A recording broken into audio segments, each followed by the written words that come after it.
Excellences, Monsieur Abdel Fattah al-Sisi, président de la République arabe d'Égypte, président de la conférence des chefs d'État et de gouvernement de l'Union africaine, Excellences, Mesdames et Messieurs les chefs de l'État et de gouvernement, Excellences, Monsieur le secrétaire général des Nations Unies, Excellences, Monsieur le président de la Commission de l'Union africaine, Mesdames et Messieurs, c'est pour moi un grand honneur d'être reçu par vous en ma qualité de président nouvellement élu de la République démocratique du Congo et de prendre la parole pour la première fois dans le cadre du 32e sommet de l'Union africaine.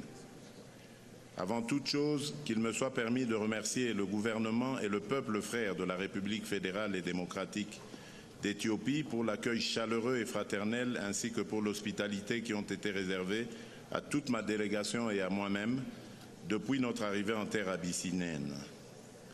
Je salue votre grand et beau pays, berceau d'une des plus vieilles civilisations du monde, symbole de l'indépendance africaine qui a su se moderniser et devenir l'un des modèles africains dans des secteurs tels que les infrastructures, l'agriculture, les services et la bonne gouvernance. Je voudrais également féliciter M. Abdel Fattah al-Sisi pour sa brillante élection à la tête de cette Assemblée des chefs d'État et de gouvernement.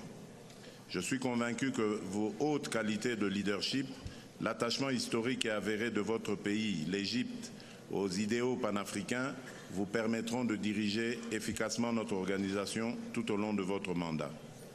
Je salue également l'action de votre prédécesseur, M. Paul Kagame, président de la République du Rwanda, et le félicite pour le dévouement et la compétence avec lesquels il a rempli son mandat.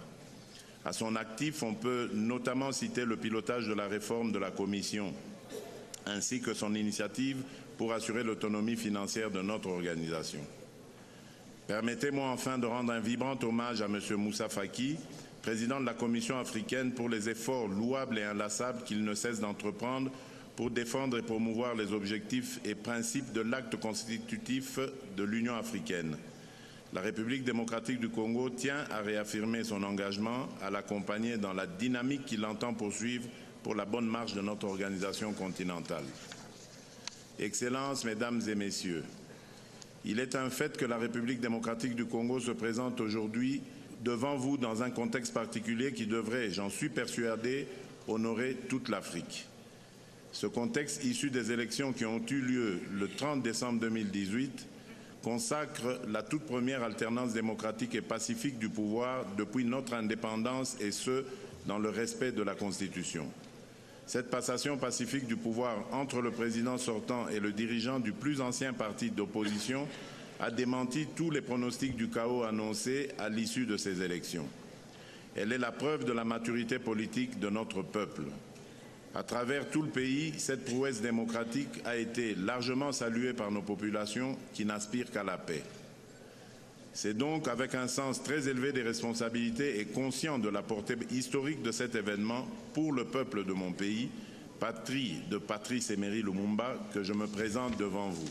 Ce passage de témoin augure également une nouvelle ère. Sur la base de cet acquis démocratique, il nous faut sans relâche ni répit consolider davantage la paix et la sécurité, combattre les antivaleurs, construire un État de droit, renforcer la politique de bon voisinage et le règlement pacifique des différends, neutraliser la nébuleuse des groupes armés qui massacrent et sèment la mort et la désolation dans certaines contrées du pays, tout particulièrement à Beni et à Butembo dans le nord-est. Notre pays a tant souffert depuis qu'il est Congo. Les guerres meurtrières que nous avons vécues devraient interpeller toute l'Afrique et la conscience internationale afin de ne point favoriser ni sponsoriser toute tentative susceptible de faire revivre au peuple congolais les mêmes atrocités que nous cessons de décrier depuis plus de 20 ans. Il n'est donc plus acceptable que mon pays, le Congo, continue d'être indéfiniment victime de la convoitise de ses immenses ressources naturelles. Cependant, à travers des partenariats gagnant-gagnant, la RDC s'engage à apporter sa contribution à toute action visant la mise en valeur de ces ressources naturelles pour le bien-être de l'Afrique et du reste du monde.